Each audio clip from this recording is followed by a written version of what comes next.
हमारा जब तक डिमांड फुलफिल नहीं होता है जस्टिस का, ह्यूमैनिटेरियन ग्राउंड्स का, और सिर्फ एक अभया जिनका प्राण चला गया, उनका रेप, बलात्कार करके खून कर दिया गया, वो सिर्फ और सिर्फ एक बलात्कार नहीं था।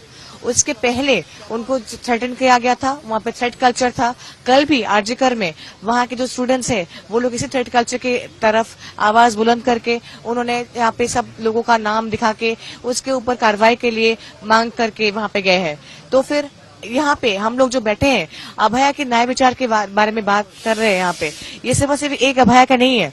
अभया कौन है, कौन थी, कौन हो सकती थी? आप भी हो सकते थे, मैं भी हो सकती थी, कोई और भी हो सकता था या हो सकती थी। तो इस हिसाब से एक हमारा सबका रिस्पॉन्सिबिलिटी बनता है कि एक और अभया ताकि कभी भी ना हो उसका हम लोग देखभाल करें। और इसी अभया के हिसाब से मैं ये भी बोल दूं, जहाँ पे हम लोग एक तरफ अनशन पे बैठे हैं और यहाँ पे बायो टॉयलेट्स का भी हम लोग को यूज करने के लिए हम लोग को परमिशन नहीं मिल रहा है, बायो टॉयलेट्स के हम लोग का खुद का भी आने के लिए परमिशन नहीं मिल रहा है। और दूसरी तरफ में हम लोग ये भी देख सकते हैं 9 साल की बच्ची, 9 साल की बालिका को इस तरह से बलात्कार करके उनको मतलब मार दिया जाता है। फिर भी वहाँ पे बहुत सारे क्वेरीज उठ के आते हैं कि जहाँ पे 9 अगस्त का आरजीकर इंसिडेंट है उसके आगे पीछे बहुत सारे बाकी और अस्पतालों में, शाखा दत्तो, CNMC, वर्धमान, मेदिनीपुर, बहुत सारे अस्पताल में ऐसे कई सारे इंसिडेंट्स हुए हैं वायलेंस। फिर भी आज हम लोग 6 जन के अलावा बाकी सब लोग काम पे वापस गए हैं ताकि नवरात्रि में किसी को भी कोई भी तकलीफ कभी भी ना हो। और इस बात में वापस से मैं बोलना चाहती हूँ कि अगर तकलीफ इसके लिए कभी उठता है सवाल, ये क्लैरिटी कर दूं कि ये फाइट हमारे पब्लिक के अगेंस्ट नहीं है, ये पब्लिक हमारे पब्लिक के साथ ही है, जो कि उन्होंने खुद ने दिखाया है हमको रास्ता लाल बाजार में, शास्त्री भवन में, आज भी और आगे भी। डॉक्टर शायंतनी, हमारा जब तक डिमांड फुलफिल नहीं होता है जस्टिस का, ह्यूमैनिटेरियन ग्राउंड्स का, और सिर्फ एक अभया जिनका प्राण चला गया, उनका रेप, बलात्कार करके खून कर दिया गया, वो सिर्फ और सिर्फ एक बलात्कार नहीं था। उसके पहले उनको थ्रेटन किया गया था, वहाँ पे थ्रेट कल्चर था।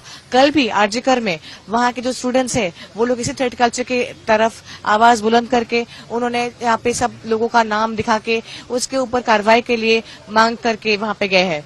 तो फिर यहाँ पे हम लोग जो बैठे हैं अभया के न्याय विचार के बारे में बात कर रहे हैं। यहाँ पे ये सिर्फ और सिर्फ एक अभया का नहीं है। अभया कौन है, कौन थी, कौन हो सकती थी? आप भी हो सकते थे, मैं भी हो सकती थी, कोई और भी हो सकता था या हो सकती थी। तो इस हिसाब से एक हमारा सबका रिस्पॉन्सिबिलिटी बनता है कि एक और अभया ताकि कभी भी ना हो उसका हम लोग देखभाल करें। और इसी अभया के हिसाब से मैं ये भी बोल दूं, जहाँ पे हम लोग एक तरफ अनशन पे बैठे हैं और यहाँ पे बायो टॉयलेट्स का भी हम लोग को यूज करने के लिए हम लोग को परमिशन नहीं मिल रहा है, बायो टॉयलेट्स के हम लोग का खुद का भी आने के लिए परमिशन नहीं मिल रहा है। और दूसरी तरफ में हम लोग ये भी देख सकते हैं 9 साल की बच्ची, 9 साल की बालिका को इस तरह से बलात्कार करके उनको मतलब मार दिया जाता है। फिर भी वहाँ पे बहुत सारे क्वेरीज उठ के आते हैं कि जहाँ पे 9 अगस्त का आरजीकर इंसिडेंट है उसके आगे पीछे बहुत सारे बाकी और अस्पतालों में, शाखा दत्तो, CNMC, वर्धमान, मेदिनीपुर, बहुत सारे अस्पताल में ऐसे कई सारे इंसिडेंट्स हुए हैं वायलेंस।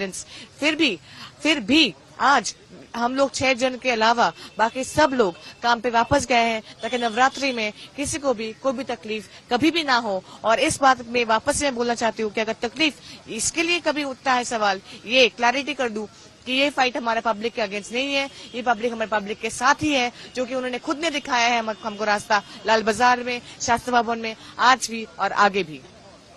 डॉक्टर